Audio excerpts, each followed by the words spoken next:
Check the mic and make sure it sound right, boys.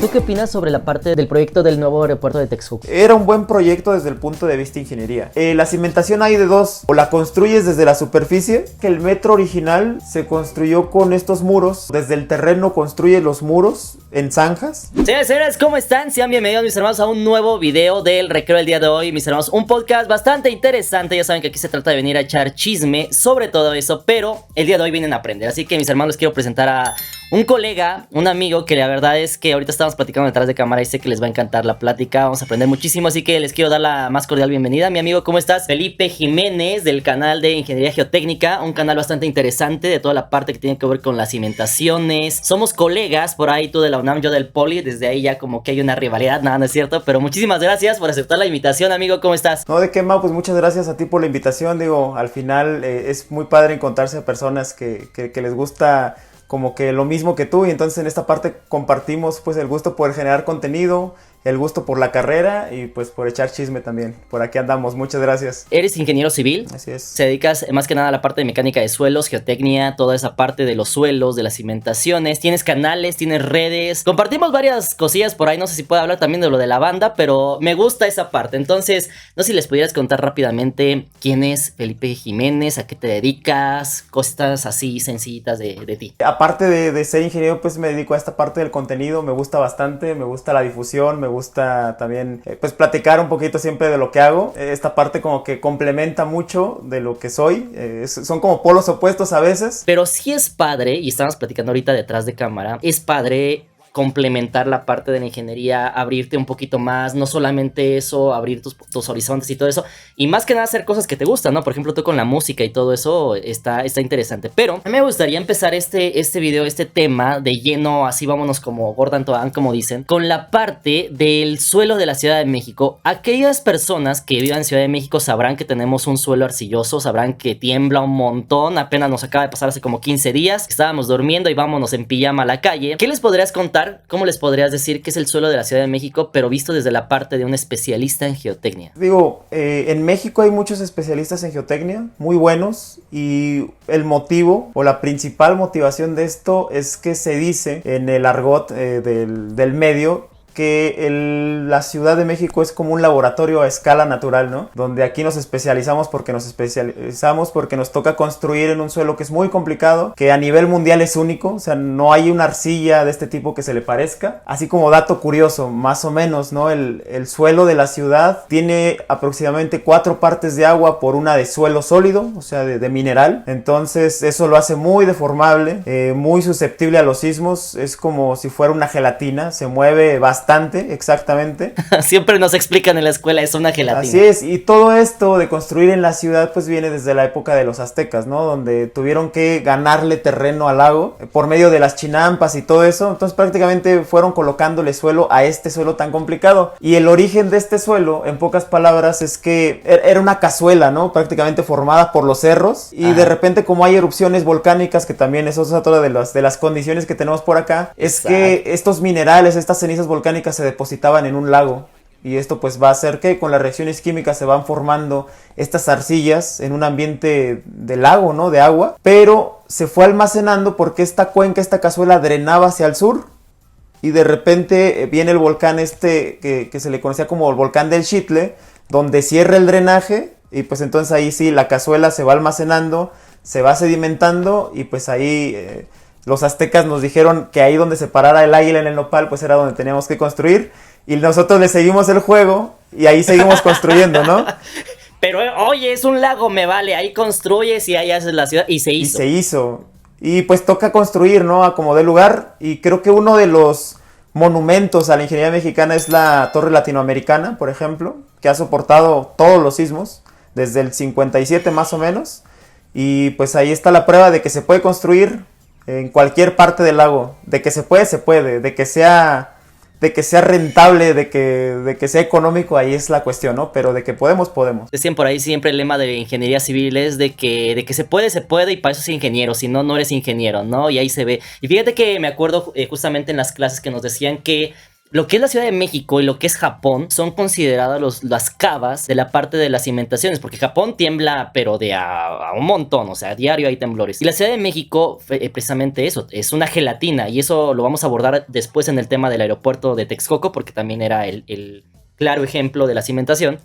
Pero es una gelatina, nos decían nosotros en la escuela. Imagínate que tienes una gelatina y encima le pones un montón de cosas y después le pegas y pues todo se te va a mover así. El suelo de la Ciudad de México está dividido por zonas. La parte donde estaba el lago de Texcoco, pues puras arcillas, ¿no? Y la parte más rocosa yo creo que es la parte que se encuentra por Lomas de Pedregal y toda esa zona. A la gente que quiera saber, porque muchísimos de los que están aquí son de Ciudad de México y todo eso, y se preguntarán muchos que van a construir o quieren construir, ¿qué consideraciones tomar para una casa? Yo quería tomar un ejemplo contigo en el cual pudiéramos ver. Ok, mira, para construir una casa yo les recomiendo que en la zona arcillosa, la más lacustre, por así llamarlo, de la Ciudad de México, les recomiendo hacer una cimentación así. Pero si viven en tal zona, les recomiendo así. ¿Qué les podrías decir? Pues mira, depende mucho de las dimensiones de tu casa, de tu estructura, ¿no? Una casita de 4 niveles, vamos a poner un ejemplo que la queremos hacer en el centro de la ciudad, donde como dices, la Ciudad de México se divide en varias zonas, ¿no? La zona del lago, así se le llama. La zona de Lomas, que es rumbo al poniente de la ciudad, hacia Santa Fe, por ejemplo, también hacia el sur. Y está una zona de transición donde tenemos espesores de arcilla de hasta 20 metros más o menos. Y después ya tenemos los depósitos más rígidos que están hacia el poniente, ¿no? De esos cortes carreteros que vemos hacia Santa Fe, donde el material ya es amarillo y muy duro, que incluso cortes verticales se mantienen solitos, no hay ningún problema. Ajá. Pero si ponemos el ejemplo de la zona del lago, existe algo bien peculiar, es un invento mexicano de hecho, y se le llama, tú lo sabes, la cimentación compensada, ¿no? Que utiliza algo parecido a este principio de los barcos, donde barcos de metal pueden flotar por el volumen que ocupan dentro del agua, ¿no? Entonces, la misma agua exacto, te soporta el peso. Es como cuando tú quieres hundir una bandeja en agua, entonces la misma agua va a tratar de restituirlo y lo levanta. El suelo, como es muy deformable en la ciudad, hace lo mismo, ¿no? Trata de levantar a los edificios. Entonces, ¿qué se busca con ese tipo de cimentaciones? Es que tú quites un peso de suelo equivalente al edificio que vas a poner. Entonces es como si no estuvieras quitando nada. Cambia en que el edificio es más rígido, ¿no? Claro. Pero al final se mantiene por equilibrio igual. Esto yo lo mencionaba en uno de los videos que comentas, ¿no? De TikTok, donde yo decía, bueno, el aeropuerto de Texcoco se iba a construir con este principio. Y la gente dice, oye, pero ¿cómo crees que va a ser una chinampa flotando? Pero muchos edificios, de hecho el primer edificio que tiene ese tipo de cimentaciones es el edificio de la Lotería Nacional, que todavía es de la Lotería Nacional. Fue un invento mexicano de un ingeniero que se llama Antonio Cuevas, José Antonio Cuevas.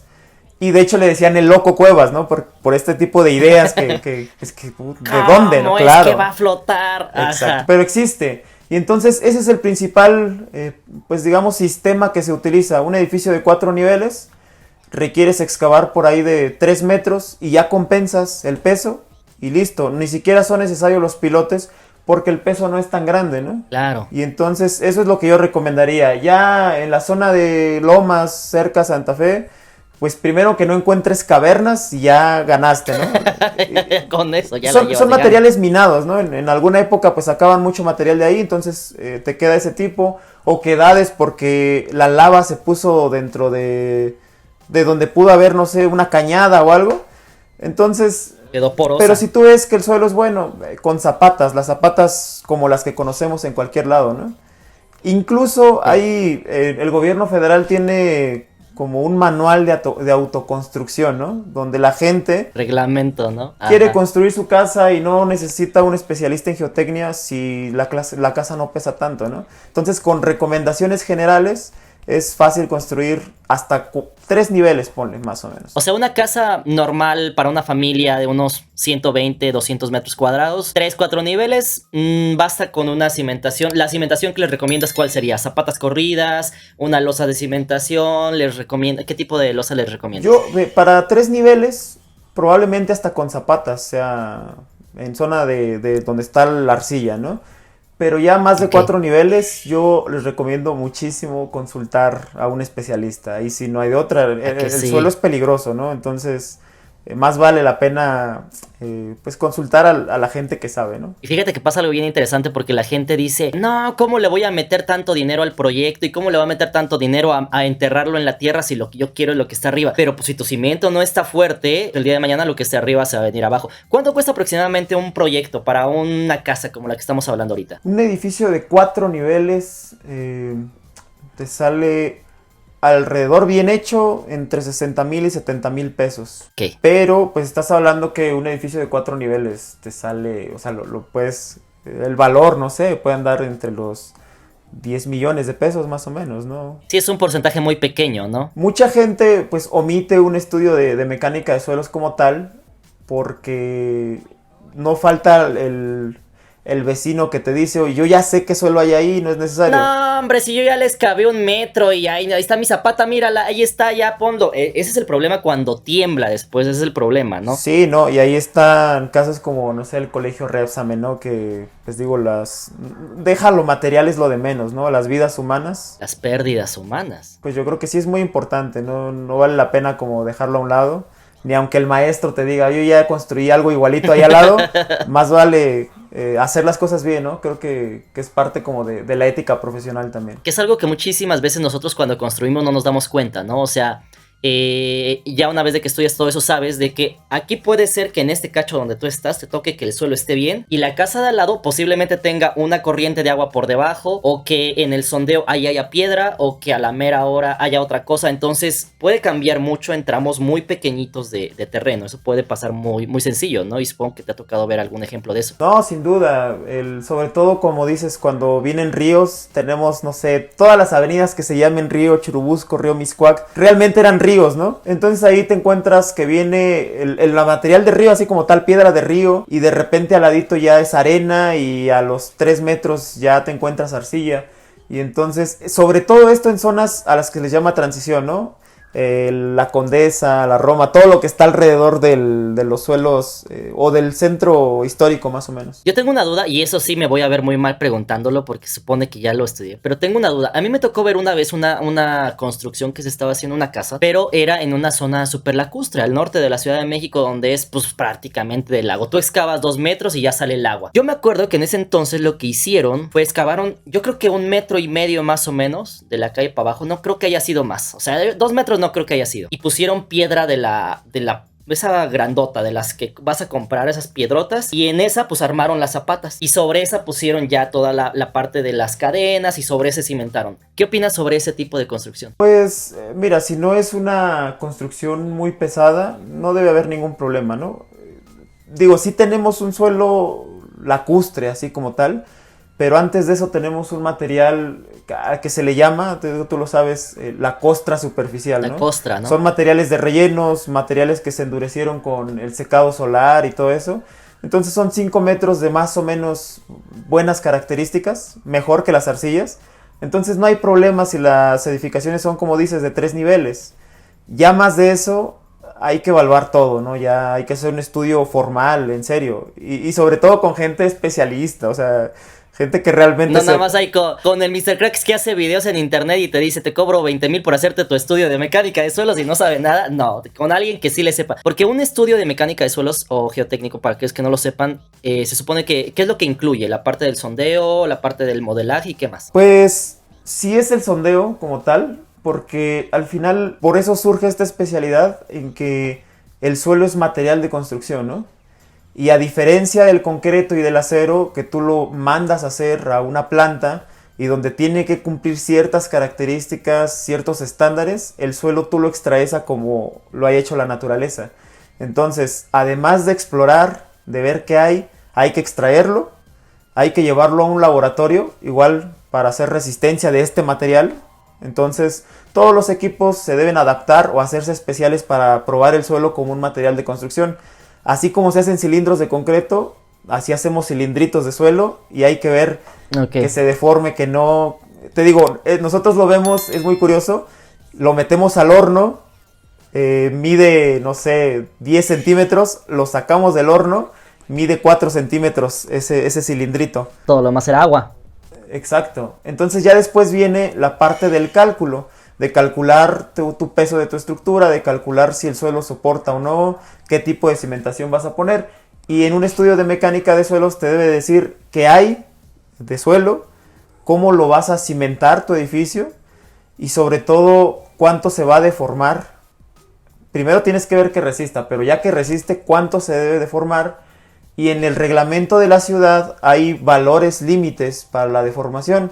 Si tú tienes una casa aislada, donde no hay estructuras alrededor, se puede deformar, pues no sé, ya estoy hablando de más, ¿no? Tal vez, no recuerdo el dato exacto, pero es un límite como de 15 centímetros, por ejemplo, ¿no? Entonces ya si hay casas cercanas, pues se deforma menos, ¿no? Pero pues, claro, es lo que tienes que revisar, ¿no? Y asegurar, y tú eres el responsable, ¿no? Tú firmas, tú le estás diciendo a tu cliente que no se va a caer el edificio, ¿no? Entonces la responsabilidad pues es muy grande. En realidad es costosa, ha habido accidentes, muchísimos, pero uno como ingeniero es el responsable tanto de los materiales y de tus pérdidas económicas como de las vidas humanas, ¿no? Y entonces, para aquellos que no lo sepan, empezamos por la parte, lo primerito es hacer un estudio de mecánica de suelos para ver cómo está tu suelo, sobre qué vas a construir, más que nada para construcciones grandes. O sea, si vas a construir tu casa, yo creo que con lo del reglamento está sobrado, como tú dices. Pero tú quieres hacer un mall o quieres hacer algo así un poquito más grande, primero, haces tu sondeo, tu estudio de mecánica de suelos, pasa al estructurista. ¿A qué otras partes pasan para aquellos que quieran saber los pasos que hay para llegar hacia la parte de la construcción? Porque no es nada más pasárselo al albañil y ya. No, sí, claro. Pues tú sabes, hay varias especialidades. Primero, quien rige cómo se debe diseñar en cuanto a espacios, en cuanto a funcionalidad, alturas, pues es un arquitecto, ¿no? Muy respetable la profesión, ¿no? Eso de que los ingenieros están peleados con los arquitectos no es cierto, ¿no? Al final no es cierto. Trabajamos en conjunto completamente, ¿no? Y tengo muy buenos amigos arquitectos y sin problema alguno, ¿no? Con ellos. Hay muchos muy buenos. Entonces, ya que ellos hacen su proyecto, te dice, estas son las dimensiones que yo requiero. Ahí sí es ya donde nos peleamos, ¿no? Donde... Quítame la columna. Exacto, ese es el problema principal, ¿no? Oye, yo quiero este nivel sin columnas. Pues no puede estar volando, ¿no? Entonces, ya que se aterriza eso, al final... Nosotros decimos el suelo, o bueno, el arquitecto consulta al ingeniero estructurista y al ingeniero geotecnista al mismo tiempo, ¿no? El ingeniero estructurista diseña las columnas, las traves, las losas y nos da un peso aproximado y ya nosotros vemos qué tipo de cimentación tenemos que poner en función del suelo que encontramos. Es un conjunto. Entonces empezamos a rebotar ideas, ¿no? Oye, me pasa esto, hay que modificar, pero al final la comunicación siempre es buena. Y ya que tenemos eso, pues al final cada quien se hace responsable de su parte y al final cada uno firma, ¿no? Entonces, si falla la estructura es problema del estructurista y si falla la cimentación es problema del geotecnista. Y eso es para una casa pequeña, digamos. A mí me gustaría llegar al punto, la carnita del video, porque tienes muchísimos videos en TikTok y en todas las redes y que muchísima gente le gusta. Que es la parte de mencionas cómo la cimentación de la Torre Vancomer, cómo la cimentación de tal, cómo es la cimentación. Y son videos muy interesantes porque vas mostrando, mira, primero se hace el cajón, después metes una losa y ta. Actualmente, y digo, no sé si te gustaría hablar sobre el de Mítica o si algún edificio que tú quieras hablar en específico que recuerdes bien cómo era el procedimiento y le puedas contar a la gente cómo es el procedimiento de construcción para un edificio de más de 40, 50 niveles que tiene, no sé, 10 pisos de subterráneos y todo eso. ¿Cómo lo haces? Para la gente que no lo sabe, ¿cómo lo puede hacer? Pues un edificio tan grande, yo creo que otra vez lo que decía hace un rato, lo de la Torre Latinoamericana es como el parteaguas, ¿no? Entre los edificios, los rascacielos y los edificios pequeños. Ese edificio, por ejemplo, en específico, hubo que utilizar este concepto de compensar el peso que quitas con la torre. Pero como es un edificio tan largo, o sea que no nada más debe trabajar el peso, sino aparte con el sismo trata de voltearse, el viento. Pues entonces lo que hacemos nosotros es de algún modo asegurar o fijar el edificio ya en el suelo que es más resistente, ¿no? Entonces, por fortuna, entre esas capas de arcilla viene una capa que le llaman la capa dura, ¿no? Donde es más resistente, muchos edificios se apoyaron ahí, pero entonces para apoyarte hasta ese nivel tienes que utilizar pilotes. Y pues en México eso de los pilotes viene desde las épocas ancestrales, ¿no? Desde los aztecas ponían estacas de madera para que soportaran. Y entonces esos son conceptos que se utilizaron en ese edificio. Por ejemplo, excavaron hasta 13 metros. Pero para excavar un suelo tan deformable, tan débil, tuvieron que hacer una contención, ¿no? Apuntalar las paredes. Claro. Y en ese en ese edificio se utilizó madera, por ejemplo, ¿no? Para poder hacer ese muro temporal. Contener el suelo, ¿no? Porque la gente se dará cuenta, imagínate, tienes lodo, por así decirlo, es lodo, y no nada más es excavar, tú vas excavando y se te viene todo encima. Tienes que contener esa carga que es de agua y es de suelo que se te va a venir, que son los muros Milán aquí en Así México, es, ¿no? Entonces, pues sí, es complicadísimo contener el suelo y el agua. Además, pues tienes que construir la cimentación. La cimentación hay de dos, o la construyes desde la superficie, haces tu perforación y colocas el concreto desde el fondo donde va a llegar tu cimentación hasta donde nace tu sótano, por ejemplo. Y todo lo demás lo rellenas con material, ¿no? Y ya después que haces la excavación, ahora sí ya descubres la cimentación que construiste antes. Pero si no, te esperas a llegar al fondo de la excavación y ahora sí construyes tu cimentación. Pero eso era muy lento. Entonces tenías que esperarte alrededor de 3-4 meses a llegar al fondo, empezar a construir ahora sí tus sótanos y después de ahí construir ya tu edificio completo. La superestructura. Exacto. Estos edificios de los que yo comentaba, sobre todo los que están cerca del castillo de Chapultepec, ¿no? Torre Vancomer, Torre Reforma, que están súper bonitos, ¿no? Claro. Ellos los que hicieron es un método pues relativamente nuevo, donde construyes primero las pilas, por ejemplo, y el muro Milán que comenta, digo que para los que no sepan, el muro Milán es como hacer una zanja, colocar concreto y acero, y después excavar entre esos dos paneles, por ejemplo, o entre ese cajón. Aquí se hizo algo similar, son muros que se cuelan en zanja, además se cuelan las pilas, o en algunos lados los conocen como pilotes, ¿no? Pero en México son pilas, las que se perforan y se llenan de concreto. Y entonces lo que hacen desde la superficie, construyen una losa, pues bastante rígida, le dejan un orificio a la losa y excavan por debajo de la losa. Bueno, previamente, antes de eso, a las pilas se le dejan ahogadas columnas metálicas para poder soportar las losas. Correcto. Ya que soportan, se construye la primer losa y se apoya dentro de esas columnas metálicas, se excava por debajo, el procedimiento se llama subexcavación, hasta que llegas a la siguiente losa y vuelves a construir ya la que sigue. Y así te vas hacia abajo, pero ya no gastas en puntales metálicos y todo eso, sino que ya la misma losa te va generando la contención del edificio, del sótano, y ya cuando llegas al fondo ya tienes construido todo. Ya construiste. Exacto, el famoso sistema top-down, así se le conoce, ¿no? El top-down. Y al mismo tiempo que uno va profundizando, uno puede ir construyendo ya la estructura completa, el edificio. Pero aquí por las condiciones de la ciudad hay muchas avenidas, muchos edificios. Generalmente primero se llega hacia abajo y después se construye hacia arriba, pero ya construiste todos los sótanos conforme vas bajando. Y ese es el sistema, pues digamos, más novedoso. La otra es que hacen la excavación y van construyendo los muros, pero como si fuera una lumbrera de los túneles. Las lumbreras son como en los metros, ¿no? Son como cilindros. Construyen esa lumbrera y van bajando y ya no necesitan ni losas ni puntales, sino que es ¿cómo le llaman? Es un cajón circular y por lo mismo de trabajar como un anillo ya no requiere contención. Pero eso te roba espacio, ¿no? Y lo que la gente quiere es espacio. Entonces, esos son los métodos más novedosos. O sea, suena muy simple aquí platicarlo, pero en realidad sí. Es un trabajo muy bueno, o sea, muy, muy bonito. Porque incluso hasta para un edificio pequeño se dice fácil. Pues abres tu zanja con la almeja, metes el acero y le metes concreto. Está fácil, dice la gente. Pero no es tan sencillo. Ha habido fotos y todo eso que de repente se vienen las cimentaciones de al lado. Generalmente en la Ciudad de México vas a hacer un edificio aquí, pero al lado tienes otros 4 edificios al lado que te generan carga.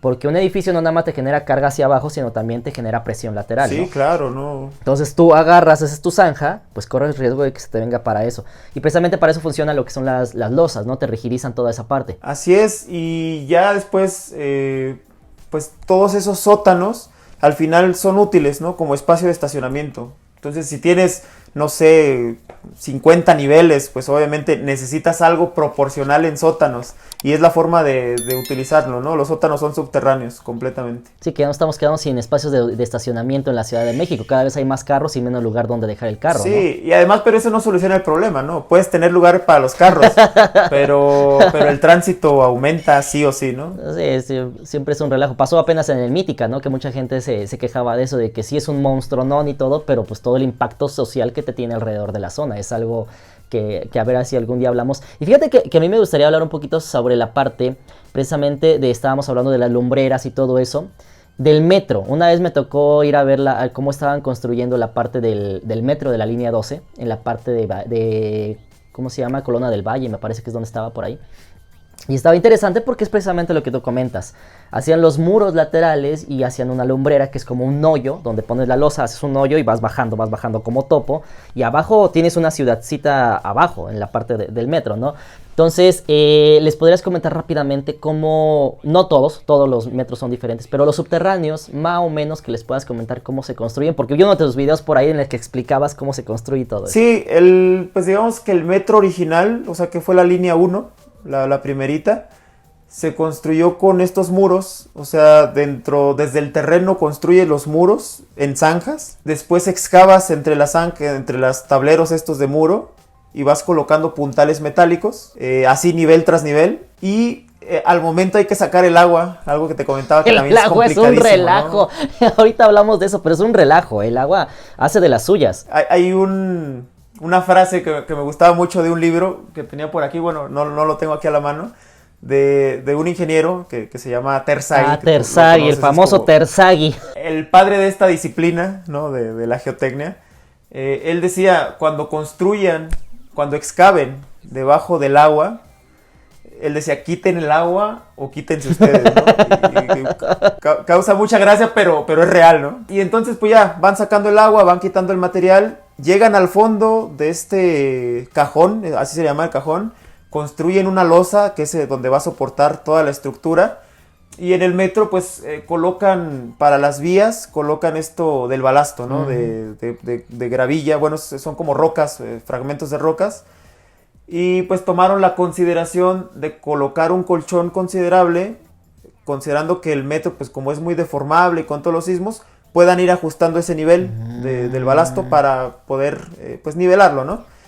Pero pues ya, a partir de ahí, esa es una estructura temporal. Después ya se construyen los muros, que le llaman muros definitivos, ¿no? Ahora sí los buenos, y se construye la tapa. Ya sobre la tapa construyen el pavimento y ahora sí circulan los carros y todo. Incluso hay dos secciones, ¿no? Principales. La sección así que se llama en cajón. Bueno, son tres, perdón. La sección que va en el aire, o sea, que va sobre columnas. Hay otras que van sobre el terreno, que esas pues no tienen mucha ciencia, ¿no? Problema. Como cualquier estructura. Y está la del túnel, ¿no? Que es también... lo interesante.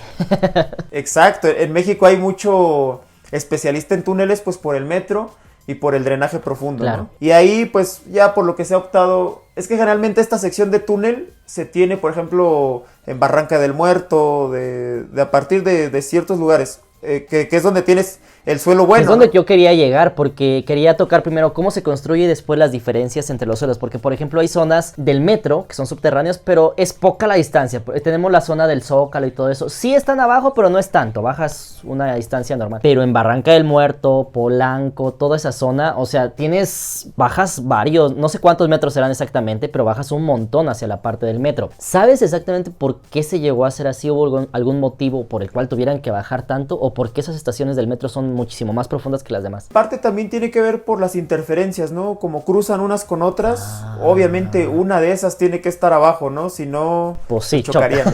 Ok. Además, pues, tú sabes, también los niveles del terreno van cambiando. Mientras en alguna zona puedes estar, no sé, a 5 metros de profundidad, en otra pues tienes, la topografía es diferente, ¿no? En otra a lo mejor estás, no sé, a 15, ¿no? Pero al final el metro más o menos viene horizontal, claro. Entonces es un problema en general, ¿no? Como es de relieve más que nada. Es un problema de relieve, entonces tal vez esa zona está un poquito más abajo y pues tienen que bajar un poquito más, algo así. No, y además de los cruces, ¿no? También dictaba mucho el diseño de los cruces. Hay unos libros muy buenos que sacaron los que construyeron el metro y ahí pues se puede consultar, digo, para los que les interesa. Sí, sí, ¿no? me da ganas. ¿Cómo se construyó? Sobre todo desde el punto de vista como, no tan técnico, sino más ver bien cómo se construyó todo Así esto. como estamos hablando ahorita. Sí, sí, claro, muy coloquial. Bueno, espero, ¿no? Que sea coloquial porque luego a uno le gana ahí El tecnicismo. Pero hablando del metro, pasamos a la parte del agua. El agua ahorita estábamos hablando. O sea, muchísimas veces uno tal vez al no saber y todo eso dice, pues excavas y ya. ¿Qué pasa con obras más grandes? Por ejemplo, un edificio. La parte de, vamos para allá ahorita, la parte del aeropuerto, ¿no? Que por ahí había unos comentarios de eso que se inundó. Pero tiene un porqué. Cómo se trabaja en la parte geotécnica, en la parte de ingeniería. El sacar el agua, bombas de achique, todo eso. ¿Cómo lo trabajan? ¿Cómo funciona? Pues sí, mira, el problema, digo, lo digo no con otra intención, ¿no? Sino que está mal entendido en general, incluso por los especialistas de geotecnia, cómo funciona el agua dentro de la arcilla, ¿no? Es un material que si bien sí es poroso, pero pues es como microscópico eso, ¿no? Entonces, si tú tomaras la arcilla de la ciudad y la compararas, imagínate que la pones en una maceta, la arcilla, y por el otro lado pones arena, y a las dos les haces pasar agua, o sea, le pones agua, tú vas a ver que en la arena pues va a escurrir, y en la arcilla va a tardar años, incluso ni va a pasar el agua, simplemente la va a absorber y sí, listo, no es permeable. Exacto, entonces se confunde, no puedes extraer el agua de la arcilla tan fácil, con bombas, ¿no? En realidad el agua, la arcilla es una gelatina, pero está compuesta de esas dos partes. Es muy difícil lograrlo. Lo que sí es que dentro de esa arcilla hay estratitos de arena por donde el agua sí fluye y es por ahí donde se inundan las excavaciones. Entonces eso se confunde y la gente cree que sí va a poder colocar una bomba a un pozo y sacarle agua a la arcilla. Y la realidad es que tienen que pasar años, o sea, te estoy hablando de, no sé, 10 años para poder realmente generar una extracción de agua en la arcilla. Y si tú excavas en 3 meses no le vas a hacer nada al agua, ¿no? Entonces lo que se controla son las filtraciones en esos estratitos de arena, nada más, ¿no? Entonces se malentiende, pero si tú eres capaz de construir pozos temporales en donde vas a excavar y mantienes esa agua drenándola, pues entonces no te tienes que preocupar por lo que pasa en el agua de la arcilla, simplemente contienes el lodo completo, que incluye suelo y que incluye agua, y listo. ¿Qué es lo que hablábamos de los muros, no? O sea, para contener esa parte y que no se venga, pone los muros, de esa forma tú ya vas excavando, vas sacando la arcilla que contiene el agua, la sacas de un solo, pero de repente ¿cómo se hace? O por qué a veces, eso sí es una duda que ya personalmente yo tengo, ¿por qué de repente sí utilizan sistemas para drenar? Incluso en uno de tus videos mencionabas la parte del drenaje. ¿Es precisamente para eso o para qué lo utilizan? Imagínate, en los pozos que le llaman artesianos, ¿no? El artesianismo es que si tú haces un hoyo en un estrato de arena, en un suelo que está muy profundo, por la misma presión que tienen estos estratos, el agua puede subir a superficie, ¿no? ¿Qué es lo que pasa? O sea, porque a lo mejor muy lejos el agua está muy alta y de repente al llegar a la arcilla trata de subir a recuperar el mismo nivel, algo así. Entonces, si tú le quitas ese colchón de arcilla que ayudaba a que la arena no botara, digámoslo de algún modo, entonces ya corres el riesgo de que si le vas quitando ese peso, probablemente se levante. Okay. Entonces lo que se busca es hacer que, como vas a quitar ese peso en esos estratos de arena, quitarle la presión para que no te levante tu estructura. Pero jamás, o sea, no lo vas a lograr. Digo, hay mediciones, hay estudios, incluso en el aeropuerto cancelado, donde no pasa eso. O sea, no pasa que le vas a sacar el agua a la arcilla. Okay. Sí a los lentes de arena, pero no a la arcilla. Es una confusión muy grande y te puedo decir que los mejores ingenieros que conozco, geotecnistas en México, se confunden todavía en esos aspectos. No todos, hay otros que lo entienden muy bien, ¿no? Pero la mayoría de los que andan, sobre todo en la práctica, tienen esa confusión muy grande. Y es normal. Sí, no, porque la naturaleza nunca se comporta como lo vemos en las aulas. Siempre es diferente, ¿no? Y precisamente hablando del agua, que es algo muy interesante ya para terminar con ese tema del agua, los socavones. De repente vimos por ahí el socavón de Puebla, ¿no? Era una mogresota abierta y de repente los baches y de repente, oye, pues es que mi casa se me está yendo de lado, oye, es que en tal avenida, pum, se hundió. Y mucha gente pregunta, oye, ¿y por qué pasa eso? Y la verdad es que, pues es el mismo agua, ¿no? El agua corre, tú lo tienes en tus videos, está la parte de la tierra, pasa agua y pues te va deslavando la tierra y queda la pura losa de la carretera o lo que sea. ¿Qué les podrías contar sobre eso, aparte de los socavones, los baches y todo eso? Hay de varios tipos, ¿no? Cuando es en carreteras, generalmente es por fugas de agua. Entonces, como el agua va a mucha presión, se te sale tantito de la tubería y te empieza a remover el suelo y a hacer erosión y todo. Entonces eso se va a hacer más grande y más grande. Y como no ve uno la fuga hasta que ya sale, pues ya, ni modo, o sea, ya no hay de otra más que ya te pasó. Lo del socavón de Puebla, híjole, ahí sí ya es un problema. Es algo similar, ¿no? Pero pues son condiciones ya a una escala mucho mayor que, pues digo, requiere otras disciplinas, ¿no? Nosotros muchas veces nos quedamos como en la parte pequeña, ¿no? De la ciudad, de la urbe. Ahí sí, pues el especialista es un geólogo tal vez, ¿no? Pues digo, uno puede investigarlo y llegar a entenderlo, pero realmente es un fenómeno complicado que, pues que hay que respetar, ¿no? Si se sale de nuestro alcance, de nuestro conocimiento. Ya ni meterse. Exacto. Pero no, en la parte urbana sí, generalmente es por fugas de agua o como te había platicado hacia Santa Fe, pues se tenía la presencia de minas, ¿no? Entonces, pues nosotros podemos tener una casa muy bonita, pero si lo pudieras escanear, pues puedes ver ahí una mina antigua que se rellenó ahí con basura y con muchas cosas. Y pues que obviamente si se llega a inundar, el agua te va a generar el mismo socavón. Las causas pueden ser muchísimas. Lo importante es pues estar preparado. Y sobre todo lo mejor es prevenir, ¿no? Para eso se hacen las exploraciones, los sondeos, las mecánicas de suelo, sobre todo. Yo te conocí por la parte del aeropuerto, donde estaba ahí de ocioso en TikTok, y me tocó ver esa parte del video del aeropuerto. Y sin afán de entrar en temas ni políticos ni sociales, simplemente entrar en la parte propiamente de lo que sí nos toca, que es la parte de ingeniería, la parte de geotécnica y todo eso. ¿Tú qué opinas sobre la parte del proyecto del nuevo aeropuerto de Texcoco? A mí me tocó, te comentaba hace ratito, ver un poco el proyecto, cómo estaba propuesto, y la idea era hacer un cajón, y tal cual me estabas comentando hace rato la parte de que quitas un peso, metes otro, y sobre ese vas construyendo el mismo peso del agua, te va ayudando. ¿Cómo le podrías explicar a la gente en palabras sencillas cómo estaba propuesta la cimentación, qué tenía bueno y tal vez qué sí problemas podría llegar a tener en su momento? Mira, como dices, el edificio terminal era una losa grandísima, ¿no? Se iba a usar este concepto de como si fuera un barco, que al estar rígido y que era impermeable, el suelo al comportarse como el agua del barco, pues iba a ayudar a levantarlo, ¿no? Pero también es cierto que le habían colocado pilotes, ¿no? O sea, no... La solución era buena, o sea, estamos hablando desde el punto de vista de ingeniería. Ya no nos vamos a meter en de que yo que estoy... No, o sea, ¿era un buen proyecto o no? Ajá. Era un buen proyecto desde el punto de vista de ingeniería. Obviamente, al ser un material muy deformable... digo, de lo que platicábamos, sí era un lago, esta cazuela, pero la parte más profunda estaba en Texcoco, ¿no? Entonces ahí hay espesores de arcilla mucho más grandes, pero aún así hay gente que construye en el mar, y ese es uno de los argumentos, ¿no? De las posturas que se toman en TikTok, que sin querer estos videos se hicieron virales, se polariza mucho, y yo lo estoy tratando de ser lo más neutral posible, ¿no? Claro.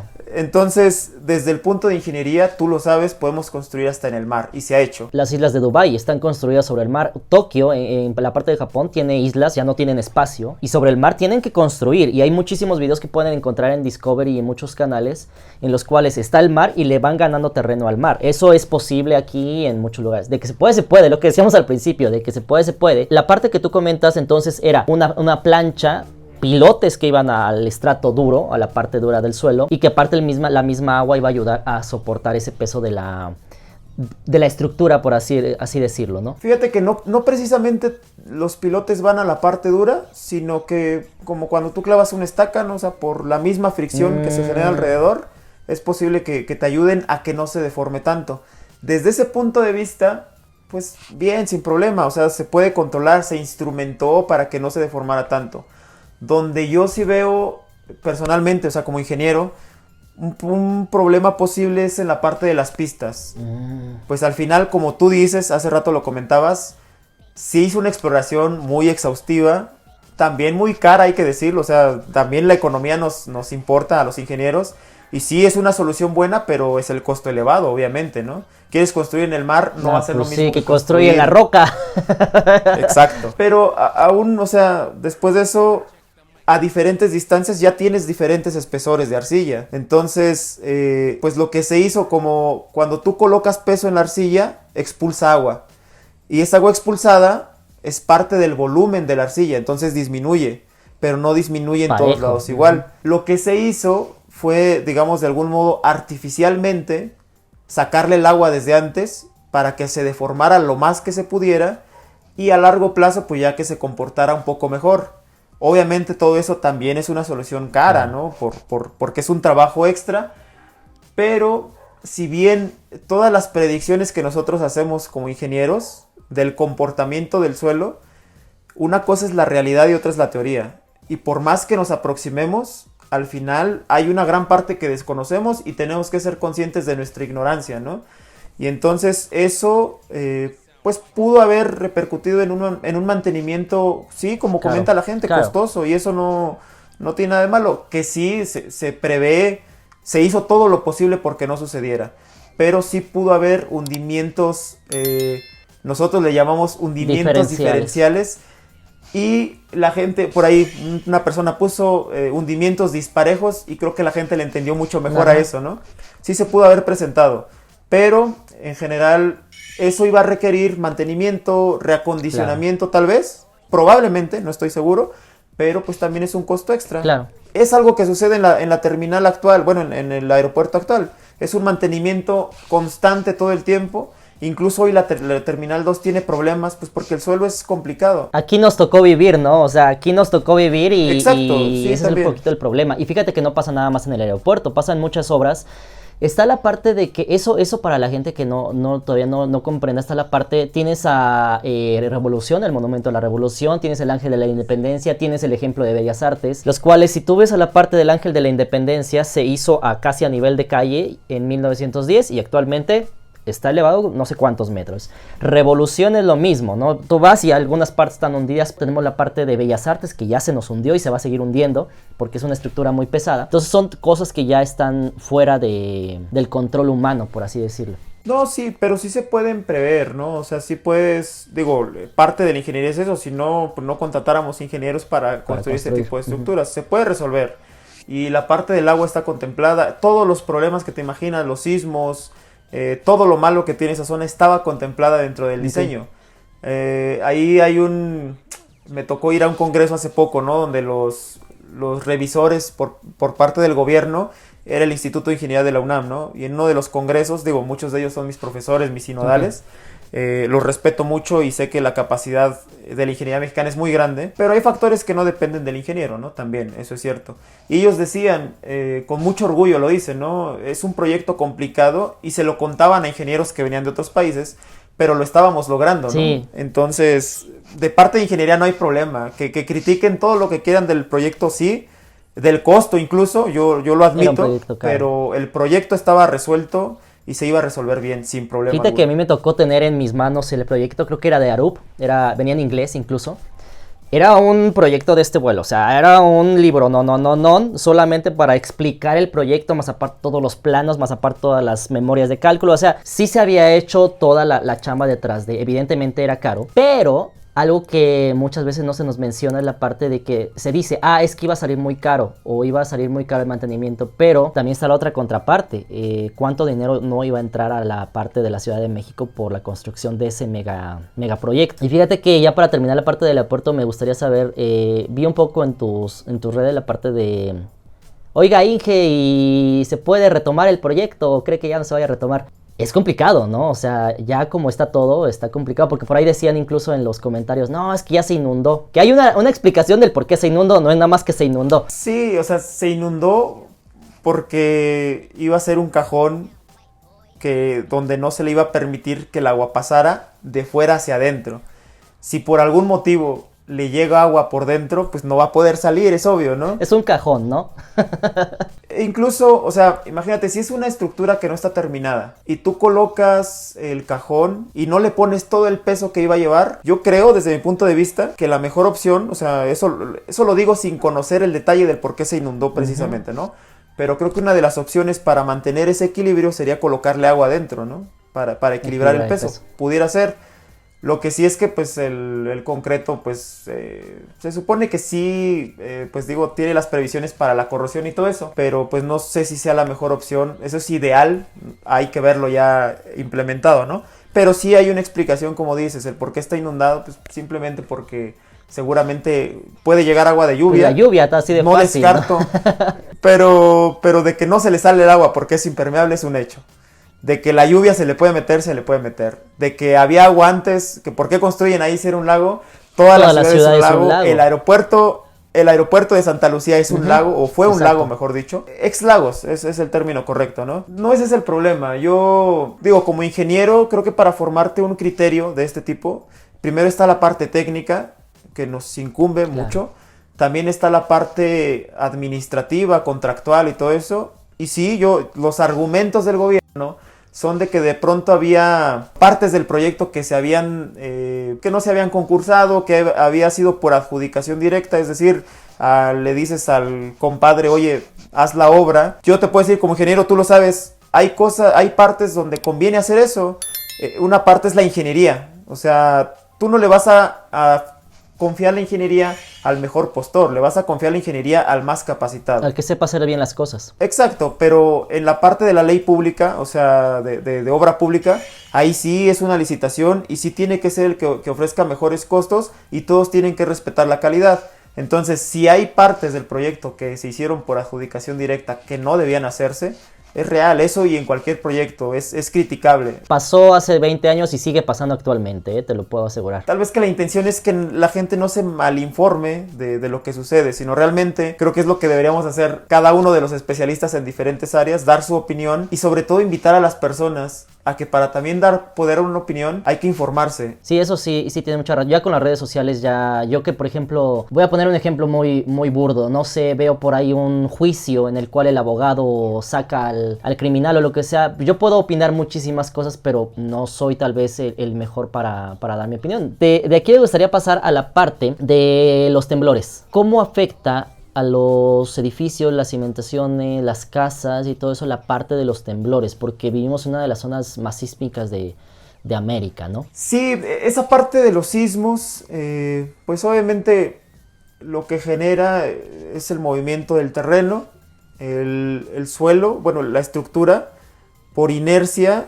Si tú le mueves la base, hay una parte que trata de quedarse en su posición original, ¿no? Entonces, si le estás moviendo todo el tiempo el suelo, pues obviamente va a hacer movimientos diferentes. Esa fuerza, ese movimiento, pues obviamente te va a generar, pues digamos que la estructura como si le estuvieras empujando de lado, ¿no? Y entonces, sí, grietas, fracturas, falla de los materiales. Entonces tenemos que considerar nosotros eso en el diseño, ¿no? Pero no puedo llegar y inventarme algo y decir, aquí se va a mover tanto, ¿no? Sino es una disciplina, aparte es la ingeniería sísmica, ¿no? Conformada por muchos especialistas. Afortunadamente, así como en la geotecnia, gran parte de los mejores ingenieros que se dedican a esto de la ingeniería sísmica, hay unos muy buenos en México, muy muy buenos, demasiado buenos, y entonces han permitido que la ingeniería mexicana crezca en ese sentido, ¿no? Obviamente porque tenemos la maqueta a escala real aquí, y eso permite pues entenderlo muy bien. Y entonces así se desarrollan métodos. Aquí ya entra como una parte, como un estudio de probabilidad, de saber qué sismo se puede presentar, cuál no, de examinar todos los registros, de ver cómo son los registros. Por ejemplo, es muy curioso, son imágenes que nos presentan mucho en los libros, de cómo se mueve el suelo, por ejemplo, en CU, que se mueve a veces poquito. Y los registros en la ciudad, en el centro, son de este tamaño, ¿no? Ajá. Entonces, o sea, ahí es una especialidad muy, muy grande, muy bonita. Muy bonita. Pero yo creo que, desde mi punto de vista, no sé cómo lo veas tú, es de las más difíciles de la ingeniería. Sí, es de las más difíciles de predecir. Fíjate que me tocaba ver esa parte justamente cuando nos enseñaban la parte de los sismos. Es tan difícil predecirlo porque para empezar los temblores no son iguales. Puede ser oscilatorio, trepidatorio, puede ser la mezcla. Y algo que nos decían de repente en algunas ocasiones que decían que para diseñar tienes que diseñar siempre sobre la marca, ¿no? O sea, digamos, en México se presentó un sismo de 8, pues ponte a un 9, que es como se construyen muchísimos de los edificios más grandes y toda esa parte, ¿no? Siempre está sobrado. Y de ahí me gustaría pasar ahora sí a la parte de las universidades. de la ingeniería civil, de todo eso ya para terminar el video. Me gustaría abordar un tema sobre qué crees que sea lo que le falta a los estudiantes o a los ingenieros de aprender, al menos en México, y tal vez esto va para toda Latinoamérica. Vi uno de tus videos que un empresario decía, pues es que sí hay una pequeña diferencia entre las privadas y las públicas, el inglés, la confianza, esto. Tú que ya has platicado con muchos especialistas y todo eso, ¿cómo ves el asunto? Te decía que yo coincidía en parte con este ingeniero, que le mando saludos. Digo, al final les voy a compartir ahí en mis redes también el podcast. Sí, aquí va a estar abajito tu canal. Gracias a ese tipo de podcast he hecho muy buenas relaciones con todos, de todo tipo, ¿no? De empresarios, exalumnos, investigadores de todo tipo, ¿no? Tiene en gran parte razón en esa parte de la confianza, ¿no? Digo, lo sabemos nosotros que somos de una escuela pública, donde de pronto se enfocan demasiado en lo técnico, y somos muy buenos técnicamente. Somos los mejores, creo. A la hora de vendernos nosotros como profesionistas nos cuesta un poquito, ¿no? Sí. Pero por otro lado está la parte de que sí se pierde la parte como humana, ¿no? Nos enfocamos lo mismo, tanto en lo técnico, que no tenemos como ninguna otra apertura hacia otras áreas, ¿no? No sé si te ha pasado, te llegó a pasar. Yo me acuerdo donde trabajaba de repente, ¿cómo que haces videos? O sea, ¿cómo un ingeniero está haciendo videos?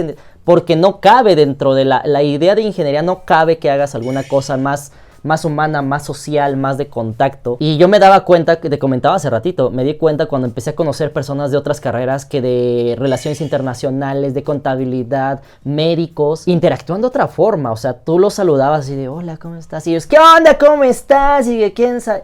Nos falta mucho esa parte, mejorarla. No es una crítica mala. Yo creo que es algo que podríamos mejorar. El inglés, que sí se ocupa un montón. Y sí se descuida mucho esa parte. Yo no lo relaciono tanto con esa parte de lo dices de la escuela pública, de la confianza. Al final creo que eso de la confianza, de la seguridad, de todo lo demás es un poquito más profundo. Va más allá como del contexto también, en dónde creces, tu familia, los amigos que tienes. Creo que va más allá. No es así como que tan fácil de cambiar el chip en una escuela pública o una privada. Al final tú pudieras decir, oye, es bueno vender, pero es bueno para qué, ¿no? No sé. Creo que la finalidad de la ingeniería es solucionar problemas. Tampoco no es tanto el de vender, ¿no? Es que ese es el punto. Pero como se requiere de todo, por eso hay personas que ocupan con ciertos perfiles, ciertos cargos, y hay quienes se dedican a ser muy buenos realmente en lo que hacen, ¿no? Claro. Pero lo que sí, en lo que estoy completamente de acuerdo es en la parte humana, ¿no? O sea, yo creo que las ciencias sociales,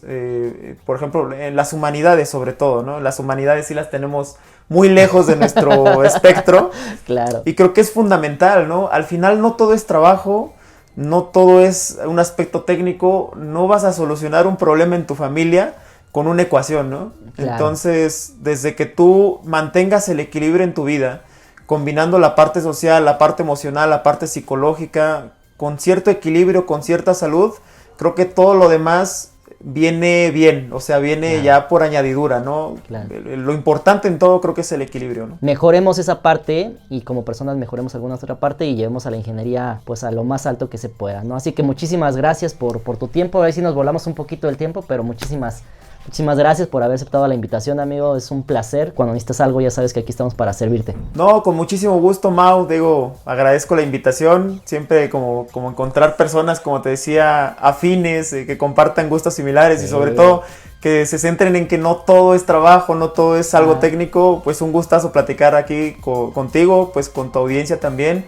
Cuando gustes también, pues podemos seguir platicando de cualquier otro tema. Fuera de esto, fuera de incluso de una grabación, con gusto, Mau. No, a mí no me digas eso porque yo ahorita le caigo a tu casa y nos podemos hablar toda la noche. ¿Dónde? Bueno, ahorita te pregunto ya, esto no va a salir, esto no va a salir. Y cuando necesiten construir, vayan con él, por favor, para que todo salga bonito y todo salga bien.